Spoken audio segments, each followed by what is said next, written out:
Have you ever wondered if there are events in history so terrifying that they blur the line between reality and nightmare?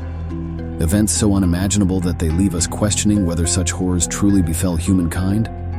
The Bible, often known for its teachings of love and redemption, also holds accounts of judgment and destruction that defy the boundaries of what we can comprehend. Is it possible that entire cities could be erased from existence in a single moment? Could the earth itself rise against those who defy the commands of heaven, turning lush plains into barren wastelands? One such account is the terrifying fate of Sodom and Gomorrah. These twin cities, renowned for their corruption and depravity, met a fate so severe it would forever serve as a warning to the generations that followed. In Genesis 19, within the heart of this sin-stricken land, lived a man named Lot and his family. Lot, Abraham's nephew, had chosen to make his home near Sodom, drawn by the fertile plains of the Jordan. But what seemed like a place of prosperity and opportunity had become a breeding ground for wickedness. As darkness fell over the city one evening, two divine messengers arrived at Sodom's gate.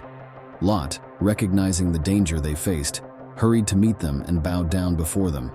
He pleaded with them to seek refuge in his home, away from the prying eyes and malicious intents of the city's inhabitants. Lot's offer of hospitality was not just a gesture of kindness. It was a desperate attempt to shield these visitors from the unspeakable acts that were common in the streets of Sodom by night. But as the evening wore on, the true nature of the city began to reveal itself.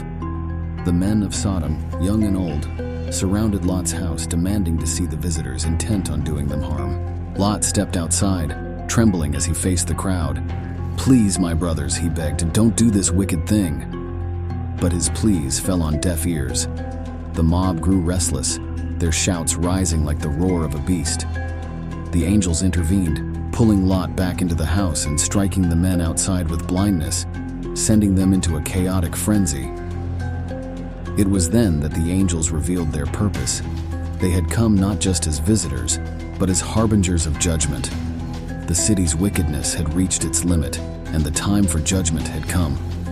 Lot rushed to his sons-in-law, his voice trembling with fear and urgency.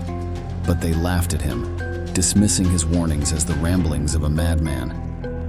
How could such a prosperous city, teeming with life, be destroyed in a single night? With no time left to convince them, the angels seized Lot, his wife, and his daughters by the hand and led them out of the city. As they fled into the darkness, the command was clear: "Flee for your lives, don't look back."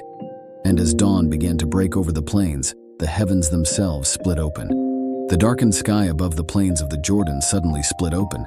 With a deafening roar that seemed to shake the heavens themselves, fire and burning sulfur began to rain down from above, like a torrent of divine wrath.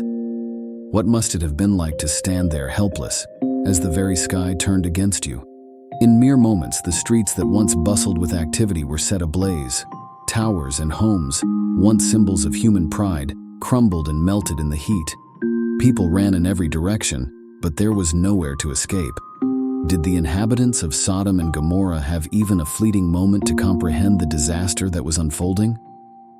The flames surged through every corner of the cities, consuming everything in their path.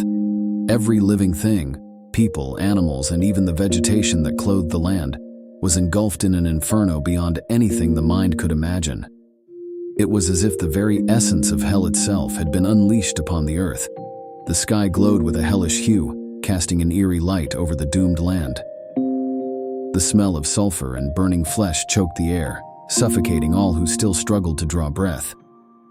The ground beneath the cities split open, vomiting streams of molten rock, sealing the fate of those who thought they could run. The earth groaned as if in agony, quaking under the weight of the judgment being executed. Great fissures yawned open, swallowing whole sections of the city, their echoes like the laughter of the abyss. Was there ever a more terrifying sight than this? An entire civilization vanishing in a matter of moments.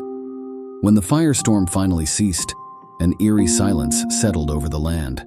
What had been a bustling metropolis only moments ago was now a smoldering ruin. Smoke rose from the remains of Sodom and Gomorrah, twisting and curling up to the heavens as if the souls of the damned themselves were being drawn upward in a final act of despair. Could this really have happened, as the Bible tells it? Was there truly a moment in time when an entire civilization ceased to be, when all that remained of a once thriving city was smoke and silence? God's judgment was complete. The place that had thrived with life and revelry was now a desolate, uninhabitable scar on the earth. Nothing remained but smoldering ashes and twisted remnants of what once was, an eternal reminder of the consequences of defying the divine will. Would any who witnessed it ever forget what happens when the cries of sin echo louder than the call of mercy?